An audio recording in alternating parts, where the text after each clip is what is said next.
Cette semaine, on vous présente le témoignage d'un homme qui a tellement laissé diriger sa vie par ses passions qu'il en est venu au point d'abandonner les siens.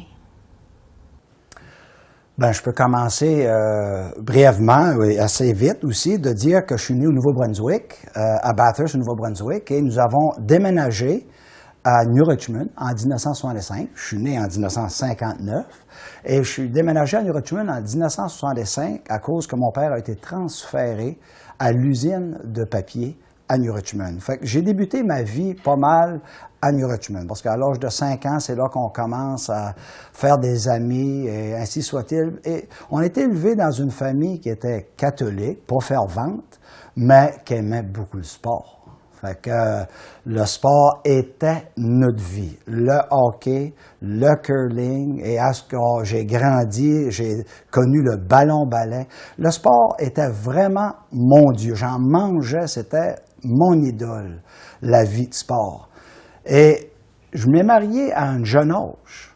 À l'âge de 19 ans, je m'ai marié, on a eu un enfant qui s'appelle Corey, et ensuite une fille. Mais dans cette vie, j'ai emmené avec moi mon idole, mon Dieu, qui était le sport. Ça a continué dans ma vie de mariage.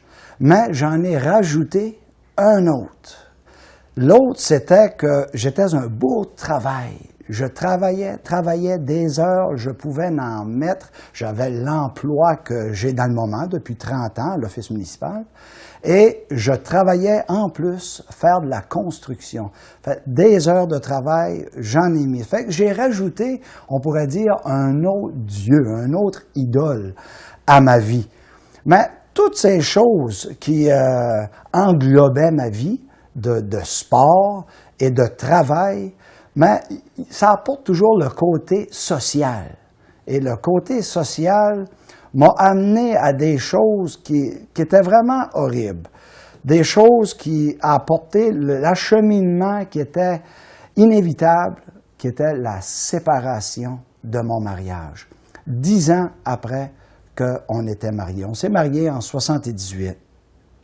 Puis, on était rendu en 88. En s'en allant dans l'année 89, la séparation s'est faite. La première a été pour 3 semaines. Ma femme n'en pouvait plus de voir celui qu'elle aimait. Elle m'avait déjà dit « J'aime le pécheur, mais j'aime pas son péché ». Elle n'en pouvait plus. Puis j'arrivais chez nous une soirée, il était comme 3 heures du matin, encore en faisant du social, après toutes les choses qui apportent après le sport. Puis, la maison était vide, les lumières étaient allumées, où était la famille, j'étais comme inquiet. En rentrant dans la chambre à coucher, il y avait une note sur mon oreiller qui était écrite « Je t'aime beaucoup, mais j'en peux plus ». Puis, elle est partie rester chez ses parents. Là, comme Marie qui aimait encore sa femme, que j'ai supplié qu'on puisse revenir ensemble, puis on est revenus ensemble. Mais ce péché-là était très fort en moi. Cette idole-là de sport, de le social qui venait avec. Puis, ça arrivait le 26 décembre de quitter cette fois-ci ma femme. C'est moi qui est parti après Noël. Et que j'ai loué un chalet sur le bord de la belle baie des Chaleurs à New Richmond. Puis, je pensais de pouvoir vivre une vie que j'ai toujours voulu. La vie avec mes idoles de sport. Je vais pouvoir jouer du sport tant que je veux, travailler tant que je veux, faire le social que je veux. Fait que je m'ai retrouvé dans ce petit chalet sur le bord de la baie.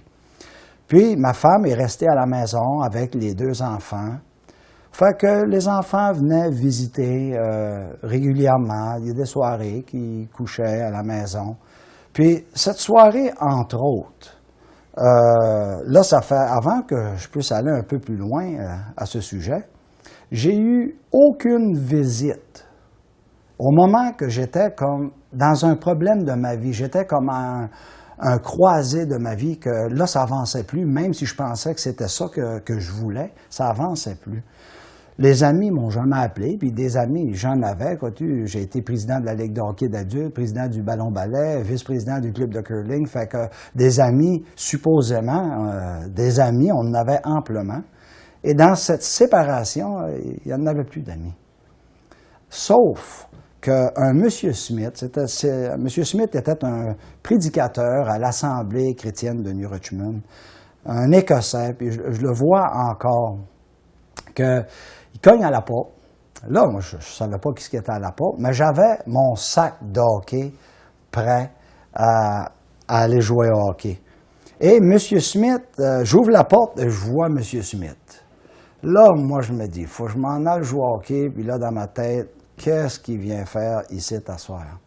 Là, je me dis, je le frappe-tu, je le jette-tu dehors, qu'est-ce que je fais avec? Là, lui, il me dit, Daniel, ça va prendre un homme plus gros que toi pour m'empêcher de rentrer ici t'asseoir. Wow! Là, j'ai dit, ce monsieur-là, il est ici pour faire affaire. Fait qu'il est rentré, puis on a jasé. Puis, il m'a fait comprendre l'erreur de ma vie. Mais ce monsieur est parti, puis ça a resté dans ma tête, oui, ça a fait un effet. Ta femme était chrétienne à ce moment-là?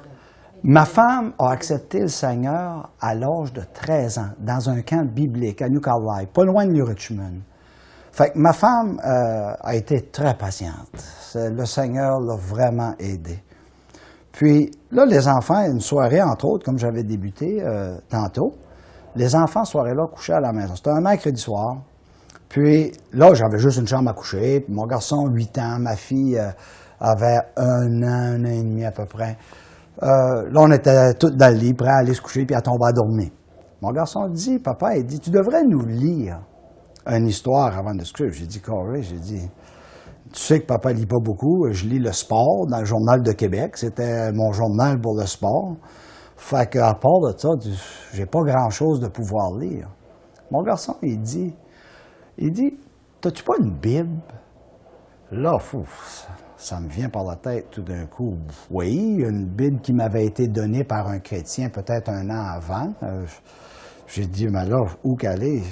Il dit, elle n'est pas dans ta valise. Je ne savais pas qu'elle était dans ma valise, mais elle était dans ma valise. Parce qu'il y a une chose que j'aimerais dire, que quand j'ai quitté ma femme a été super envers moi. Elle avait toute raison d'être vraiment vulgaire envers moi avec les choses que je lui ai fait supporter. Mais elle avait pacté ma valise, elle m'avait pacté de la vaisselle, elle m'avait tout emballé ces choses. Elle avait vraiment démontré l'amour. Entre autres, la Bible s'avait retrouvée dans ma valise, que je n'avais pas encore vue, mais mon garçon de 8 ans savait. Fait que j'ai sorti la Bible, j'ai commencé à lire des histoires un peu dans la Bible avec les enfants. Mais ça a ouvert ma curiosité, que j'étais rendu que je lisais la Bible tout seul. Là, c'était plus attendre que les enfants viennent coucher au chalet, mais que je lisais la Bible tout seul, puis que j'avais hâte de me lever, de continuer de faire la lecture. J'avais hâte d'arriver dîner, de continuer toujours la lecture. Puis là, il y a des versets qui commençaient à me rester en tête. J'étais pas un homme qui était, qu'on peut dire, intellectuel au point de vue lecture et ainsi soit-il, mais je lisais assez là que ça commençait à m'affecter, puis l'intérêt s'en venait de plus en plus grand. Puis une journée, entre autres, qui était un 30 mars 1989, où il y a des versets ce matin-là qui m'ont frappé beaucoup. J'avais lu dans Luc qui mentionnait que si vous vous repentez pas, vous allez périr vous aussi. C'est ça commençait à me jongler un peu, là. Périr, tu sais, puis repentir. Puis là, je vois un petit peu plus loin qu'était le verset clé dans Jean 5, 24. Le verset que j'ai jonglé toute la journée, où ce que Jésus a dit en vérité, je vous le dis, si vous croyez en ma parole et que vous croyez en celui qui m'a envoyé, c'était Jésus qui parlait, il dit, vous avez la vie éternelle. Hey, wow, la vie, moi, avec tout ce que je viens de faire subir à ma famille, la vie que je menais, et le verset continue en disant, vous venez de passer à la mort, à la vie. Wow! Là, je retourne travailler. Là, c'est des versets que j'avais lus. Tu sais, je lisais un petit peu partout dans le Nouveau Testament. Là, je m'en vais travailler, mais là, essaye de travailler. Puis c'était dans ma tête, puis ça me jonglait. J'arrive dîner, je relis les mêmes versets encore. Là, je retourne travailler. Puis là, j'avais les enfants pour souper ce soir-là, puis j'avais pas vraiment la tête à ça. Fait que j'étais chez de la pizza. Fait que c'était la chose de la plus simple parce que moi, dans la cuisine, zéro. Ma femme m'appelait à presque tous les midis pour me demander, sais-tu quoi te faire pour dîner? C'est super. J'ai été béni avec une épouse merveilleuse. Fait que journée-là, mais j'ai simplifié la chose. Bon, on a été acheter de la pizza pour souper avec les enfants. Puis, fait que on a veillé ensemble, mais c'était pas leur soirée de rester couchés à la maison. Fait qu'on je retourne les enfants à leur mère, à la maison. Puis, normalement, on rentre à la maison. Puis les enfants, mais ça part à courir en haut avec leurs affaires dans la chambre à coucher, puis ils font ce qu'ils ont à faire. Puis d'habitude, on jase, moi et ma femme. Puis, mais cette soirée-là, je n'étais plus capable de parler. Là, toute la journée, j'avais ces versets dans la tête. Là, ça faisait déjà un bon bout que je lisais dans le Nouveau Testament. Là, je ne parlais plus. C'est pas trop dans ma nature de ne pas parler, de manquer de mots. Ça fait que là, je regardais ma femme qui, à ce point-là, était rendue à 80 livres. 80 livres. Je pouvais voir ce que mon péché avait fait à ma femme. Puis, toutes les fois que j'en parle, c'est... Puis elle me regarde tout d'un coup, moi qui étais là, dans le silence, puis elle me regarde, elle dit, « Daniel, tu sais ce que tu as à faire. » Là, à ce point-là, elle savait que je lisais la Bible. Puis j'ai pas répondu. Elle m'a pris la main. Puis on s'en était dans notre chambre à coucher, puis on s'est agenouillé au pied du lit. Oh, que j'ai versé mon cœur. Et j'ai demandé au Seigneur pardon du pécheur que j'étais. J'ai déchargé tout ce que j'avais sur le cœur, et tout ce temps-là, ma femme me tenait la main. Puis je sentais sa main serrer la mienne des fois. Comment longtemps qu'on était là, je ne sais pas. Dans le moment, c'est dur de savoir, mais j'ai vraiment vidé mon cœur et demandé au Seigneur. À ce point-là, je comprenais que Jésus était mort pour moi sur la croix. J'avais lu les versets. Je savais que j'étais pécheur. Je voyais qu'est-ce que mon péché avait fait dans ma femme et mes enfants. Fait que j'ai vraiment ouvert mon cœur au Seigneur. J'ai dit, Seigneur, viens dans ma vie comme mon sauveur. Puis, à ce moment-là, tu sais, des fois, on lit des expériences de gens qui disent qu'ils ont vécu de certaines expériences. Voyez-vous, j'ai pas vu d'étincelles, j'ai pas vu des feux d'artifice. Mais il y a une chose certaine, que quand je m'ai relevé d'à genoux, j'étais beaucoup plus léger que quand je m'avais agenouillé. Et le verset 24 de Jean 5, où que Jésus a dit que si vous croyez en ma parole et que vous croyez en celui qui m'a envoyé, vous avez la vie éternelle et que vous venez de passer de la mort à la vie. Là, c'était clair. Là, j'ai vraiment compris que maintenant, là, j'ai plus cette mort spirituelle. Tu l'expérimentais à ce moment-là? Merveilleux. C'est vraiment merveilleux, ça, que j'étais en train d'expérimenter. Que là, j'ai compris que j'avais la vie éternelle. Là, je n'avais pas la compréhension des Écritures dans d'autres choses. J'étais vraiment un bébé dans les Écritures. Ça faisait seulement 3 mois que je lisais les Écritures. Mais cette promesse, dans un verset qui m'avait dit, a resté là. Que j'avais maintenant cette assurance à cause du Seigneur Jésus-Christ. J'ai cru que son Père l'a envoyé, il est venu faire l'œuvre, et je l'ai accepté, cette œuvre, à ma place. Et maintenant, j'ai cette promesse de la vie éternelle. Et tu changerais quoi que ce soit pour revenir à ta vie d'avant? Jamais. Jamais. Cette vie d'idole, de sport, de travail qui m'a amené de blesser ma femme, blesser ma famille d'une manière que... Elle m'avait même dit cette semaine, il y a beaucoup de choses, ma femme ne m'a jamais partagé de ça qu'elle a passé au travers. Puis elle m'avait partagé cette semaine qu'il y a eu un moment dans notre séparation qu'elle n'avait plus rien à manger. Elle avait seulement une canne de soupe pour elle et les 2 enfants. Ça m'a blessé. Et de voir qu'est-ce que ces idoles de vie, de péché m'ont amené, jamais que je voudrais échanger pour cette belle promesse de vie éternelle, cette nouvelle vie que je vis depuis 22 ans, qu'on vit ensemble, heureux dans le Seigneur et de servir le Seigneur ensemble et de goûter cet amour céleste et de vivre une vie de couple dans le Seigneur qui est merveilleux.